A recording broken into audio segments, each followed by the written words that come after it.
a lot of us we spend a lot of time focusing on the powerful few people who run this planet and keep things for themselves, like the T3RB, and work to keep the rest of us slaving away, distracted, dumbed down, blocked from our awareness of our true power, our true nature. We call the Illuminati, the World Order, the Dark Cabal, the Elite, etc. Yeah. What is our best defense against them? One thing, really, that people like that are actually able to control is information. And they don't actually have as much power as you might think.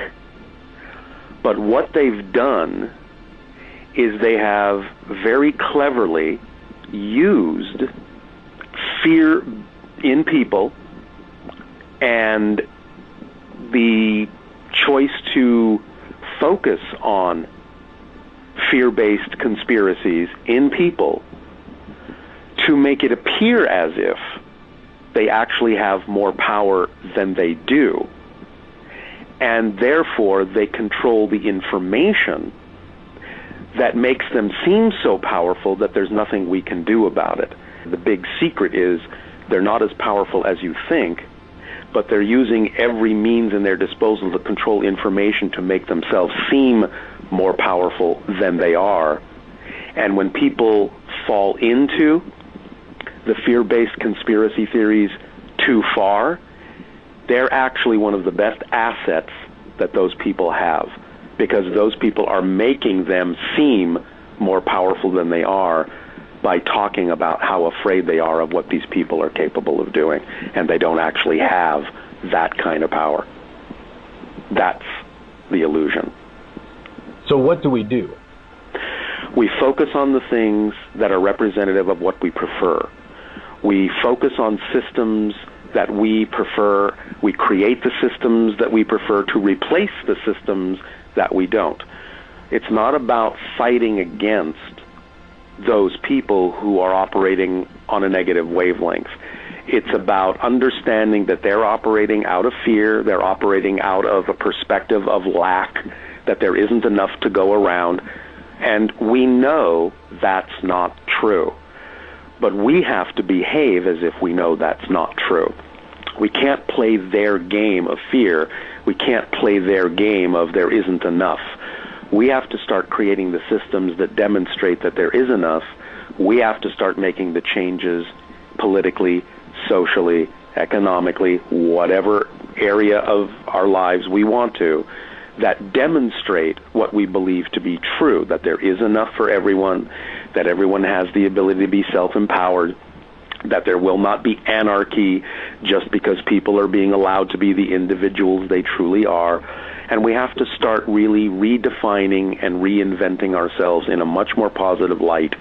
And if we start really taking that to heart and start putting that out there more and more strongly, which is happening slowly, they will simply not be able to survive in that light. Now, eventually, what's also happening is because, again, we're all shifting to different parallel realities billions of times a second. It's not even that we're changing the world when we change, when we think about changing them or changing something in the world. We're not actually changing the world we were in. We're shifting to a new parallel Earth that is simply more representative of the change we've made in ourselves. And eventually, the more we do that, we'll simply occupy parallel versions of Earth that simply don't contain people of an incompatible vibration. And eventually, we will no longer experience them. But the longer we choose to succumb to the fear-based ideas that they can control us, the longer we keep shifting into parallel versions of Earth that are simply reflective of the idea that they control everything.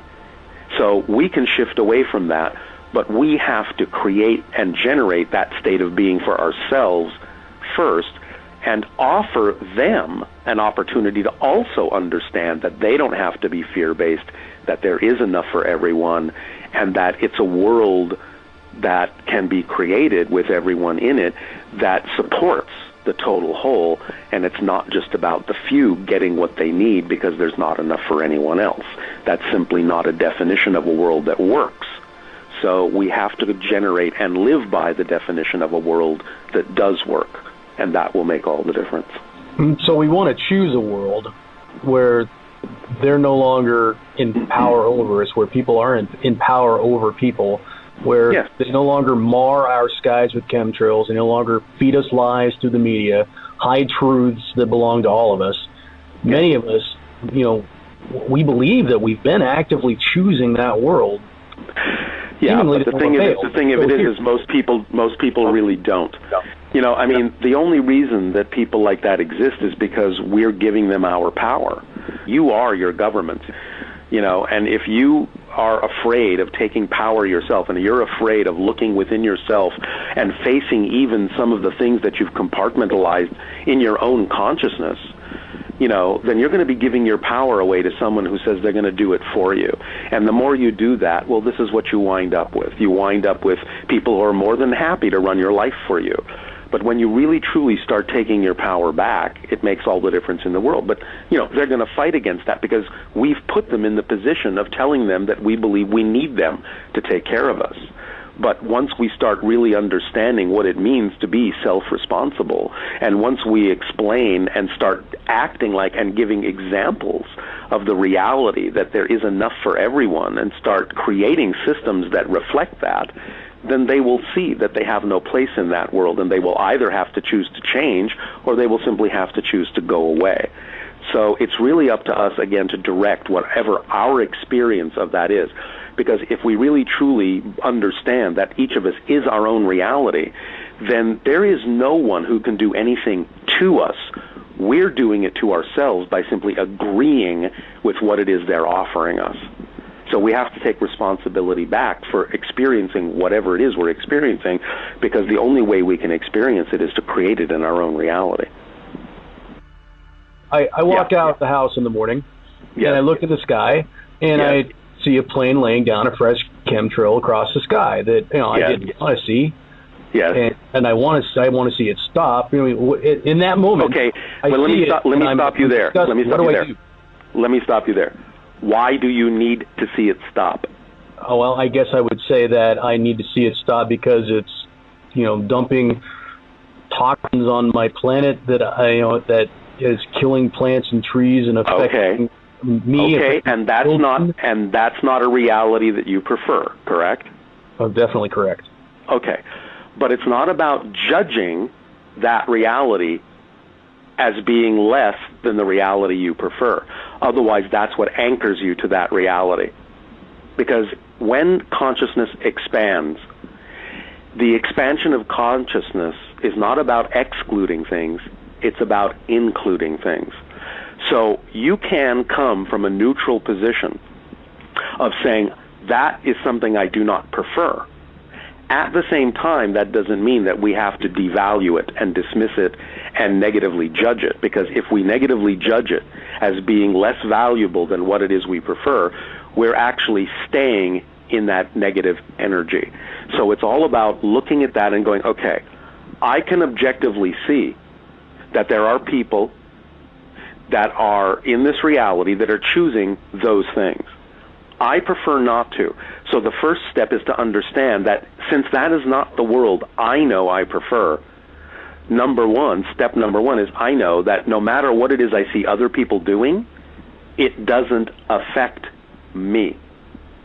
It does not affect my world negatively. In fact, the only thing that will happen from anything I see anyone else doing is I'm going to get a positive benefit out of it.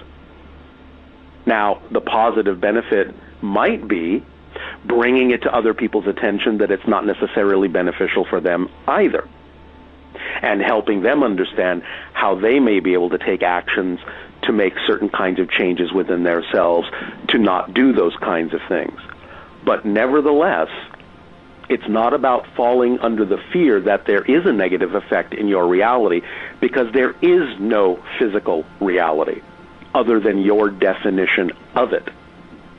So when you define something in your reality as negative, you're only going to be able to get a negative effect from it.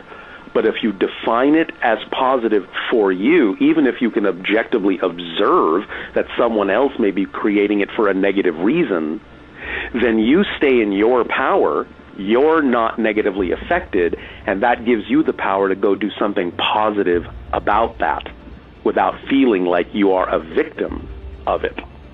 It is a conundrum for people who want to see those things change, and we concentrate on an outcome that we want that doesn't include those things, and we still continue to see these things. Right, but you see, this is exactly what I was talking about in terms of the idea of controlling information, because when a populace is taught to react to those things in a fear-based way, they are doing exactly what those people want them to do.